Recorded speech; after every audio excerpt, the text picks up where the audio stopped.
At 71, Robert Parish lives a lonely life. The man they called the Chief, once a towering figure in NBA history, now spends his days in isolation.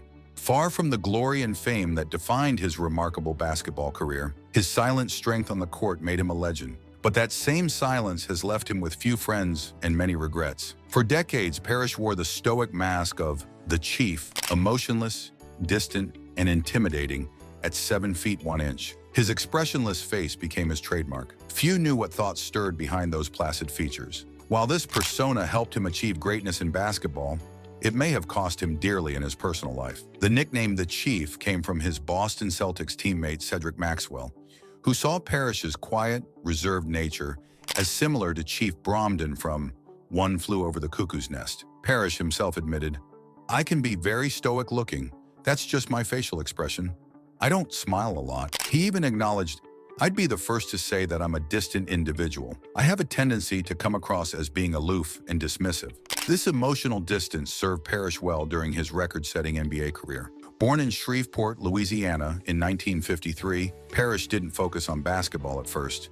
He preferred football, baseball, and track. But standing 6 feet 6 inches by 7th grade, his height caught the attention of junior high coach Coleman Kidd, who steered him toward basketball. Parish's journey to NBA stardom wasn't smooth.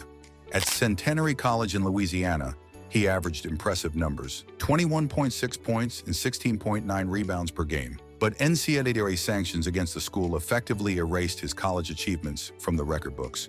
For years, Parish was an invisible man in college basketball despite his dominance. The NCAA didn't officially recognize his college statistics until 2018, long after his playing days ended.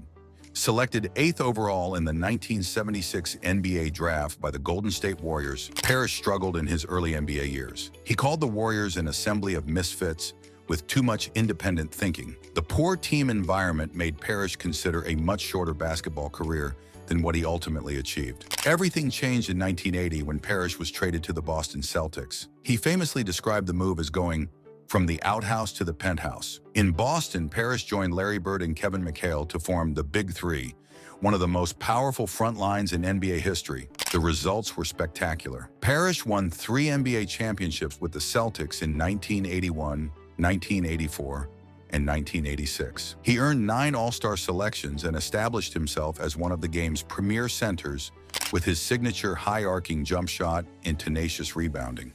But even during these glory years, there were cracks beneath the surface. In 1983, Parish expressed significant displeasure when McHale, then primarily a sixth man, signed a contract paying him more than Parish, who was a starter. Parish viewed this as an insult. He also felt that Bird didn't publicly support him during a contract dispute that same year. Parish later stated, "This was the only time that I didn't feel a closeness to Larry." Parish's career longevity became legendary.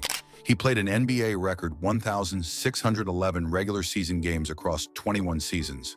After 14 years in Boston, he joined the Charlotte Hornets and then won his 4th NBA championship with the Chicago Bulls in 1997 at age 43. His durability seemed superhuman in a physically demanding sport. Yet it was during his later Celtics years that the darkest chapter of Parish's life emerged. In 1987, during the NBA Finals, a disturbing incident allegedly occurred in a Los Angeles hotel room. His then-wife, Nancy Saad, claimed Parish physically assaulted her, resulting in her hospitalization for 7 days. According to Saad, Parish grabbed her by the throat, threw her into the hallway, punched her, threw her against a wall, and then kicked her. Hospital records cited in media reports indicated diagnoses including a closed head injury, impaired vision in her right eye, abrasions around her left eye and over her right cheek, a large bruise on her right arm, and soreness and spasms in her neck. A later medical evaluation linked this alleged incident to Saad experiencing chronic headaches and convulsions. Saad made additional allegations, claiming Parish had pushed her down a flight of stairs in 1981 when she was 8 months pregnant, and had kicked her out of their car in 1982 following a disagreement. Parish's responses to these serious accusations evolved over time. In a 1990 court filing related to the civil suit brought by Saad, Parish denied ever hitting his wife. He added a contingency that if the allegations were true, any actions he took were in self-defense. When the allegations resurfaced prominently in a 1995 Sports Illustrated article, Parish declined to comment.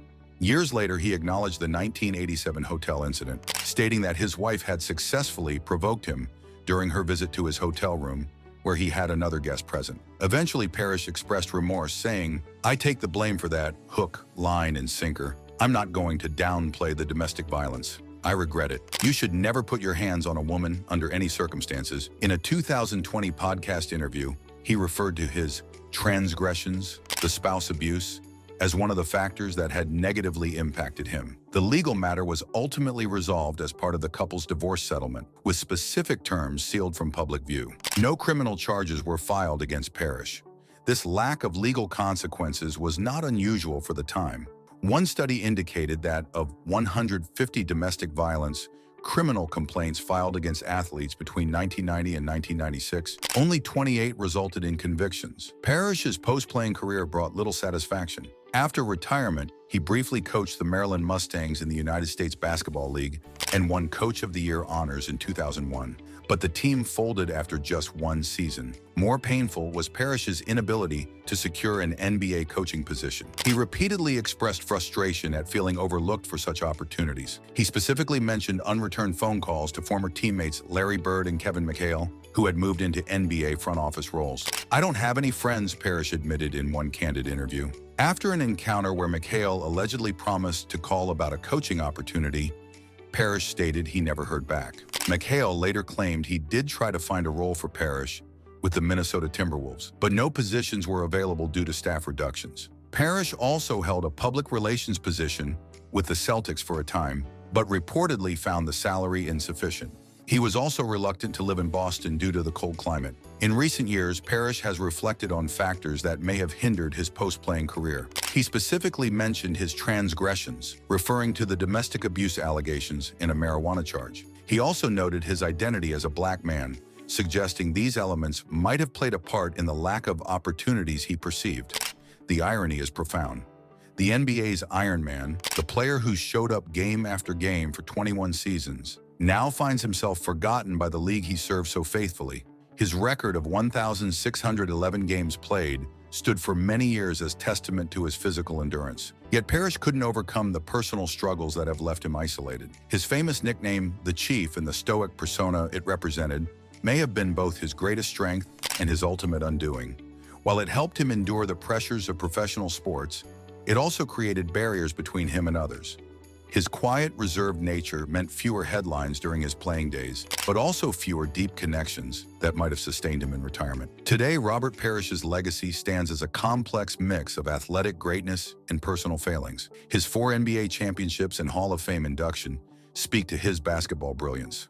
But the domestic abuse allegations and his strained relationships with former teammates reveal the high cost of his stoic silence. At 71, Robert Parish lives with the consequences of both his remarkable achievements and his significant mistakes.